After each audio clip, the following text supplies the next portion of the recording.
Welcome to Bangalore vlog part 2. ഈ വ്ളോഗിൽ നിങ്ങൾ കാണാൻ പോകുന്നത് മോസ്റ്റ്ലി ബാംഗ്ലൂരിലുള്ള ഷോപ്പിംഗ് തിങ്സ് ആയിരിക്കും. ബിക്കോസ് നമ്മൾ ന്യൂ ഇയർ ആഘോഷിക്കാൻ പോയവരാണെങ്കിലും നമ്മൾ കൂടുതൽ ഷോപ്പിങ്ങിനാണ് ടൈം സ്പെൻഡ് ചെയ്തത്. പിന്നെ ഒരുപാട് സ്ഥലങ്ങളൊന്നും കാണാനുള്ള സമയമില്ലേ, ജസ്റ്റ് 2 ഡേയ്സ് ആണ്. അപ്പോൾ നമ്മൾ ജസ്റ്റ് അന്ന് തന്നെ രാവിലെ നമ്മൾ നേരെ കൊമേഴ്ഷ്യൽ സ്ട്രീറ്റ് പോയി. അപ്പോൾ കയറിയ ഫസ്റ്റ് ഷോപ്പാണിത്. കയറുമ്പോൾ തന്നെയുള്ള അവിടെ ഇങ്ങനെ കുറേ ടോപ്സും സാധനങ്ങളും, ക്രോപ്പ് ടോപ്സ്, ഡ്രസ്സസ് ഒക്കെ ഉണ്ടായിരുന്നു. ഞാൻ അവിടുന്ന് പ്രത്യേകിച്ച് ഒന്നും എടുത്തില്ല, ബിക്കോസ് നമുക്ക് മുന്നോട്ടേക്ക് പോകുമ്പോൾ ഇനിയും കടകളുണ്ടല്ലോ. അങ്ങനെ നമ്മൾ അതിൽ കൂടി ഇങ്ങനെ ആ ബാണ്ടക്കെട്ട് കേട്ട് ഇങ്ങനെ തെണ്ടാൻ വേണ്ടി തുടങ്ങി. അങ്ങനെ ഞാനിങ്ങനെ നോക്കിയപ്പോഴാണ് ഇങ്ങനെ കുറേ പൊട്ടുകളുള്ള ഒരു ഷോപ്പ് കണ്ടത്. ഒരു കുഞ്ഞി കടയാണ്. അപ്പോൾ എനിക്കിങ്ങനെ മൂൺ ഷേപ്പിലുള്ള അല്ലെങ്കിൽ വെറൈറ്റി ആയിട്ടുള്ള പൊട്ടുകൾ എനിക്ക് ഭയങ്കര ഇഷ്ടമാണ്. ഞാൻ ലാസ്റ്റ് ബ്രോഡ്വേയിൽ നിന്ന് ഒരു മൂൺ ഷേപ്പിലുള്ള പൊട്ട് വാങ്ങിച്ചിട്ടുണ്ടായിരുന്നു. അപ്പോൾ അങ്ങനത്തെ ഇവിടെ ഉണ്ടോ എന്ന് ചേട്ടനോട് ചോദിച്ചപ്പോൾ എനിക്ക് കിട്ടി. ചേട്ടൻ എനിക്ക് കാണിച്ചു തന്നു. അതിൻ്റെ പല വലുപ്പത്തിലുള്ളതൊക്കെ എനിക്ക് കാണിച്ചു തന്നു. ഞാനൊരു മീഡിയം വലുപ്പത്തിലുള്ള ചന്ദ്രക്കലയുടെ പൊട്ടെടുത്തു. അത് എനിക്ക് 30 റുപ്പീസിനാണ് കേട്ടോ കിട്ടിയത്. ഞാൻ മാക്സിമം ഓർമ്മയുള്ള ഷോപ്പിൻ്റെ പേരുകൾ അല്ലെങ്കിൽ വില ഒക്കെ ഞാൻ പറഞ്ഞു തരാം. ഇനി നിങ്ങൾക്ക് ഞാൻ എന്തൊക്കെ വാങ്ങിച്ചു എന്നുള്ളതൊരു വ്ളോഗ് വേണമെങ്കിൽ ഞാനൊരു ഷോർട്സ് ആയിട്ട് വേറെ ഇടാം, നിങ്ങൾക്ക് വേണമെങ്കിൽ മാത്രം. ഓക്കെ. പിന്നെ ഞാൻ അവിടെ നിന്ന് വാങ്ങിച്ചത് ഒരു വൈറ്റ് സ്കേർട്ടും പിന്നെ 2 സ്കാർഫ് വാങ്ങിച്ചു. വൈറ്റ് സ്കേർട്ട് ഞാൻ കുറേ നാളായിട്ട് വാങ്ങിക്കണമെന്ന് വെച്ചാൽ പിന്നെ ഈ ഒരു ഷോപ്പില്ലേ, ഇപ്പം ഞാൻ അതിൻ്റെ പേര് ഞാൻ കിട്ടുവാണെങ്കിൽ ഞാനിവിടെ കൊടുക്കാം. അപ്പോൾ ഇവിടെയെന്ന് വെച്ചാൽ നമുക്ക് ഷോർട്ട്സും സാധനങ്ങളൊക്കെ വളരെ വിലക്കുറവിൽ 20 രൂപയ്ക്ക്, 30 രൂപയ്ക്ക്, 90 രൂപയ്ക്ക് അങ്ങനെയൊക്കെ കിട്ടി കേട്ടോ. പിന്നെ നമ്മൾ അവിടുന്ന് നേരെ നമ്മളുടെ റൂമിലോട്ട് പോവുകയാണ്. റൂമിലോട്ട് പോകുന്നതിന് മുമ്പ് നമ്മളൊന്ന് ജസ്റ്റ് ചർച്ച് സ്ട്രീറ്റിൽ കൂടെ കയറി. ബിക്കോസ് എന്തെങ്കിലും ഉണ്ടോ എന്ന് ചുമ്മാ തപ്പി നോക്കാമെന്ന് വെച്ചു. ബിക്കോസ് റൂമിൽ പോയി കഴിഞ്ഞിട്ട് പിന്നെ ഇറങ്ങൽ നടക്കില്ല. അപ്പം നമ്മൾ ഈ സ്ട്രോബെറിയിൽ ചോക്ലേറ്റ് ഒഴിച്ച ആ ഒരു ഫേമസ് ആയിട്ടുള്ള സാധനമില്ലേ, അത് കഴിച്ചു. That was worth the price. അടിപൊളിയായിരുന്നു, എനിക്ക് ഭയങ്കര ഇഷ്ടപ്പെട്ടു. പിന്നെ ഞാൻ ഇവിടെ കണ്ടൊരു കാര്യം എന്താണെന്ന് വെച്ചാൽ മിക്കവരുടെ കയ്യിലും ഫ്ലവേഴ്സ് ഉണ്ട്. ഇങ്ങനെ ഫ്ലവേഴ്സ് അവിടെ ഇവിടെയൊക്കെ വെച്ച് വിൽക്കുന്നുണ്ട്, ബൊക്കേസ് ഉണ്ടാക്കുന്നുണ്ട്. ഗേൾ ഫ്രണ്ട്, ബോയ് ഫ്രണ്ട് അവരുടെയൊക്കെ കയ്യിലുണ്ട്. ഇനി സിംഗിളായിട്ട് നടക്കുന്നവരുടെ ഒക്കെ കയ്യിൽ ഫ്ലവേഴ്സ് ഉണ്ട്. സോ ഞാനൊരു ഫ്ലവേഴ്സ് വാങ്ങിച്ചു. ദെൻ ഇവിടെ ഇങ്ങനെ ഈ ബാഗ് കണ്ടു. ഈ നല്ല കോട്ടൺ എന്ത് ക്ലോത്താണെന്ന് എനിക്കറിയില്ല, പക്ഷെ നല്ല കംഫർട്ടബിൾ ആയിട്ടുള്ള ബാഗ്സ് കണ്ടു. അപ്പോൾ അവിടെ നിന്ന് ഞാനൊരു ബാഗ് വാങ്ങിച്ചു. It cost 200 rupees. പിന്നെ ഇവിടെ ഈ ചാംസ് വെച്ചിട്ട് നമ്മളുടെ ബ്രേസ്ലെറ്റ് ഉണ്ടാക്കുന്ന പരിപാടിയില്ലേ, എനിക്കൊന്നും ഇത് ബാംഗ്ലൂരിൽ ജീവിക്കുന്നവർക്ക് എന്തായാലും അറിയണ്ടാവും. അപ്പോൾ ചർച്ച് സ്ട്രീറ്റിലാണ്. അപ്പോൾ അവിടെ നമുക്ക് ഇഷ്ടപ്പെട്ട നമ്മളുടെ ലെറ്റേഴ്സോ ചാംസ് എടുത്തിട്ട് അവർക്ക് കൊടുക്കുകയാണെങ്കിൽ അവർ റോസ് ഗോൾഡ് ചെയിൻ അല്ലെങ്കിൽ സിൽവർ ചെയിൻ അല്ലെങ്കിൽ പക്ക ഗോൾഡ് ചെയിൻ വെച്ചിട്ട് നമുക്ക് ചെയ്തു തരും. അപ്പോൾ ചെയിനിന് 20 റുപ്പീസ്, 30 റുപ്പീസോ, പിന്നെ നമ്മൾ എടുക്കുന്ന ഓരോ ചാമനും 30 റുപ്പീസ് അങ്ങനെ എന്തോ ഉണ്ട്. അപ്പോൾ ഇതെല്ലാം കൂടി കൂട്ടിയിട്ടായിരിക്കും നമ്മളുടെ വില അവർ പറയാം. ഞാനപ്പം എടുത്ത ഒരു ചാംസൊക്കെ വെച്ച് ഞാൻ ഉണ്ടാക്കിയ ഈ ഒരു എൻ്റെ ബ്രേസ്ലെറ്റ് ഇതായിരുന്നു. കൊള്ളാമല്ലേ. പിന്നെ നമ്മൾ അതിലേക്കൂടെ നടന്നു കഴിഞ്ഞപ്പോൾ കുറേ ഷോപ്സ് ഉണ്ട്. നമുക്ക് ഫോട്ടോസൊക്കെ എടുക്കാൻ നല്ലൊരു സ്ഥലമാണ് ചർച്ച് സ്ട്രീറ്റ്. ഞാൻ മുമ്പും ബാംഗ്ലൂർ വീഡിയോ ഇട്ടപ്പോൾ അതിനകത്തൊക്കെ ഉണ്ടാവും. പിന്നെ ഇവിടെ ഞാൻ നോട്ടീസ് ചെയ്തൊരു കാര്യം എന്ന് വെച്ചാൽ നല്ല വിലയാണ് കേട്ടോ. ഇവിടെ ഒന്നും നമുക്ക് ബാർഗെയിൻ ചെയ്യാനോ അതൊന്നും നടക്കില്ല, നല്ല റേറ്റാണ്. എനിക്ക് തോന്നുന്നു ഇപ്പം ആ ന്യൂ ഇയർ ടൈമിൽ അവർ ചിലപ്പോൾ കുറച്ചുകൂടെ റേറ്റ് കൂട്ടിയതാവാം. ഭയങ്കര ക്യൂട്ടായിട്ടുള്ള സാധനങ്ങൾ ഇതുണ്ട്. ഈ പിൻട്രസ്റ്റ് ഈ ടോപ്സൊക്കെ ഉള്ള ഷോപ്പൊക്കെ കണ്ടു. പക്ഷേ റേറ്റ് നമ്മൾ ചോദിച്ചപ്പം 1000 എബവ് ഉണ്ട്. അങ്ങനെ നമ്മൾ ഈവനിങ് ജസ്റ്റ് റെഡിയായി നമ്മൾ ന്യൂ ഇയർ പാർട്ടി അറ്റൻഡ് ചെയ്യാൻ പോകുന്ന ഒരു ഗെറ്റ് റെഡി വിത്ത് മീ ആണ് നിങ്ങൾ കണ്ടുകൊണ്ടിരിക്കുന്നത്. പിന്നെ അങ്ങോട്ടും ഇങ്ങോട്ടൊക്കെ ഫുൾ ഊബറിലാണ്. ഊബറിൻ്റെ വേറൊരു കാര്യം ഞാൻ നോട്ടീസ് ചെയ്തത്, ഊബറിന് ഇവിടെ ഉള്ളതിനെക്കാട്ടും റേറ്റ് കുറവാണ്. ഊബറല്ല, റാപ്പിഡോ. പിന്നെ നമ്മളവിടുന്ന് കുറച്ച് ഫോട്ടോസൊക്കെ എടുത്ത് നമ്മൾ തിരിച്ച് റൂമിൽ വന്ന് പാർട്ടിയൊക്കെ കഴിഞ്ഞ് നമ്മൾ റഷ് ആയതുകൊണ്ട് തന്നെ ഫുഡ് ഓർഡർ ചെയ്താണ് കഴിച്ചത്. നമ്മൾ ന്യൂ ഇയറിന് മുന്നേ റൂമിലെത്തിയിട്ട് പിന്നെ നമ്മൾ പടമൊക്കെ കണ്ടിങ്ങനെ ഇരുന്നു.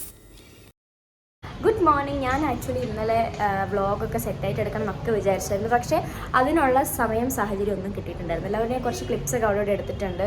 ആൻഡ് റൂം ടൂർ പോലും എനിക്ക് എടുക്കാൻ പറ്റില്ല, ബിക്കോസ് റൂമിൽ വന്നപ്പോൾ തന്നെ എല്ലാവരും ബാഗുമായിട്ട് കമന്ന് വീണ് എല്ലാവരും ഭയങ്കര ടയേർഡായിരുന്നു. അതുകൊണ്ട് റൂം ടൂറൊന്നും എടുക്കാൻ പറ്റിയില്ല. പിന്നെ നമ്മൾ നൈറ്റ് പാർട്ടിക്കൊക്കെ പോയി ഫുഡൊക്കെ കഴിച്ചു. പക്ഷേ ഈ ഒരു വ്ളോഗ് ഞാൻ പോസ്റ്റ് ചെയ്യുന്നത് ജസ്റ്റ് ഫോർ മൈ മെമ്മറി, എപ്പോഴെങ്കിലുമൊക്കെ നോക്കുമ്പോൾ കാണാൻ വേണ്ടിയിട്ടാണ്. അപ്പോൾ നമ്മളിപ്പോൾ ചെക്കൗട്ട് ചെയ്തു. പിന്നെ ജസ്റ്റ് ഒരു 2 ഡേ ട്രിപ്പല്ലേ, അപ്പം അതിന് മാത്രം നമ്മൾ കവർ ചെയ്തിട്ടൊന്നുമില്ല. ഇപ്പം നമ്മൾ ഊബറിന് വേണ്ടി വെയിറ്റ് ചെയ്യുക. പിന്നെ നമ്മൾ ജസ്റ്റ് ഏതെങ്കിലും ഒരു പാർക്കിൽ പോയിട്ട് കുറച്ച് ഫോട്ടോസൊക്കെ എടുക്കണം. ബിക്കോസ് നമ്മൾ ഗേളീസാണ്, ഫോട്ടോസ് എടുത്തില്ല, വീഡിയോസ് എടുത്തില്ല. That's a big loss. After that നമുക്ക് പറ്റുവാണ് എന്തെങ്കിലും ജസ്റ്റ് ഒരു ഷോപ്പിങ്ങിന് വേണ്ടി ചുമ്മാ ഇറങ്ങും, സമയം ഉണ്ടെങ്കിൽ മാത്രം. അതിനുശേഷം നമ്മൾ സ്ട്രേറ്റ് ടു റെയിൽവേ സ്റ്റേഷൻ. അപ്പോൾ ഈ ഒരു വ്ളോഗ് ഞാൻ പോസ്റ്റ് ചെയ്യുന്നത് എൻ്റെ ഇന്നത്തെയും ഒരു ഓർമ്മയ്ക്ക് വേണ്ടിയിട്ടായിരിക്കും. ഞാനിവരെ കാണിച്ചു തരാം കേട്ടോ. ചിട്ടി റിയ അങ്ങോട്ടോക്ക്.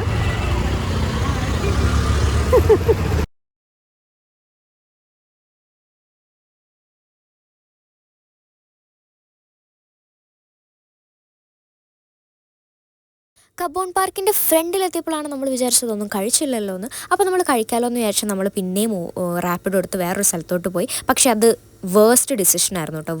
വേഴ്സ്റ്റ് ഡിസിഷനായിരുന്നു. ബിക്കോസ് എന്താണെന്ന് ഞാൻ പറഞ്ഞു തരാം. അവിടെ നിന്ന് എന്താണെങ്കിലും റാപ്പിഡോ എടുത്ത് നമ്മളൊരു 15 മിനിറ്റിലാണ് നമ്മൾ ഗാന്ധിനഗറിലെത്തിയത്. ഗാന്ധിനഗറിൽ നമ്മൾ നോക്കിക്കഴിഞ്ഞപ്പോൾ ഈ ഒരു റെസ്റ്റോറൻറ്റ് കണ്ടു. പക്ഷേ റെസ്റ്റോറൻറ്റിൽ കയറിയപ്പോഴൊന്നും പ്രത്യേകിച്ച് നമ്മുടെ അടുത്ത് വന്നിട്ട് എന്താ വേണ്ടതെന്നോ അല്ലെങ്കിൽ മെനു കാണിക്കുക ഒന്നും ചെയ്യുന്നില്ല. പയ്യെ അവർ പറഞ്ഞ് നമ്മൾ ഒരു ബിരിയാണിയും പിന്നെ എന്തോ ഒരു താലി ഓർഡർ ചെയ്തു. അങ്ങനെ അത്യാവശ്യം നല്ല റേറ്റും ഉണ്ടായിരുന്നു. ആൻഡ് ഫുഡ് വരാൻ ഏകദേശം 1 മണിക്കൂർ എടുത്തു. ആ സമയം നമ്മളത് ഭയങ്കരമായിട്ട് പോയത് ആ ഒരു റെസ്റ്റോറൻറ്റിലാണ്. നിങ്ങൾ ദയവ് ചെയ്ത് ആ റെസ്റ്റോറൻറ്റിൽ കയറരുത്. ശിവാജി റെസ്റ്റോറൻറ്റ് എന്താണ് പേര്.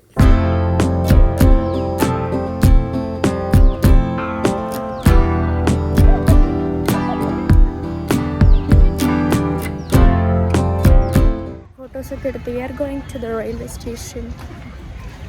നമുക്കെന്തായാലും മെമ്മറീസിന് കുറച്ച് ഫോട്ടോസും കാര്യങ്ങളൊക്കെ വേണം. അപ്പോൾ നമ്മൾ കബോൺ പാർക്കിൽ നിന്ന് കുറച്ച് ഫോട്ടോസും വീഡിയോസൊക്കെ എടുത്ത് പുറത്തേക്ക് ഇറങ്ങിയപ്പോൾ അവിടെ ഈ പെയറിന് 20 റുപ്പീസ് 40 റുപ്പീസ് എന്നൊക്കെ പറഞ്ഞിട്ട് നല്ല കമ്മലുകളുണ്ട്. അപ്പോൾ ഞാൻ നിങ്ങളോട് പറയുവാണെങ്കിൽ നിങ്ങൾ ഈ ചർച്ച് സ്ട്രീറ്റിൽ അല്ലെങ്കിൽ കൊമേഴ്ഷ്യലിനെക്കാട്ടൊക്കെ റോഡ് സൈഡിൽ ഇതുപോലെ വിൽക്കുന്ന ആൾക്കാരുടെ അടുത്ത് പറഞ്ഞു കഴിഞ്ഞാൽ അവർ ബാർഗെയിനും അല്ലെങ്കിൽ വലിയ സീനില്ലാതെ അവർ നമുക്ക് സാധനങ്ങൾ തരും. അങ്ങനെ അത് നമ്മൾ കുറച്ച് യൂട്ടിലൈസ് ചെയ്ത് നല്ല കുറച്ച് കമ്മലുകളൊക്കെ വാങ്ങിച്ചു. പിന്നെ നമ്മൾ ട്രെയിനിൽ കയറി കഴിഞ്ഞപ്പോൾ നമ്മൾ ശരവണ ഭവൻ ഓർഡർ ചെയ്തിട്ടാണ് ഫുഡ് വന്നത്. അതിൽ വേറെ കുറച്ച് കോമഡികളൊക്കെ ഉണ്ടായി. നമ്മൾ ഓർഡർ ചെയ്തത് എന്താണ് ഈ സാമ്പാർ ഇഡ്ഡലി, കുഞ്ഞു ഇഡ്ഡലി. അത് നല്ല രസമുണ്ടായിരുന്നു കേട്ടോ. അതിൻ്റെ കൂടെ എന്താ കൊത്തുപൊറോട്ട പോലത്തെ എന്തോ ഒരു സാധനം, അതുമാണ് നമ്മൾ കഴിച്ചത്. അത് അടിപൊളിയായിരുന്നു കേട്ടോ. എനിക്ക് ഭയങ്കര ഇഷ്ടപ്പെട്ടു. ഇത്രയും ഭംഗിക്ക് മതി.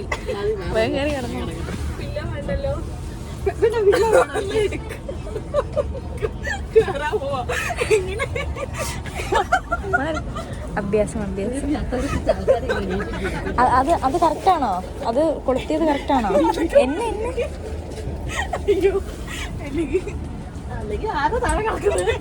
അതെ ഞാൻ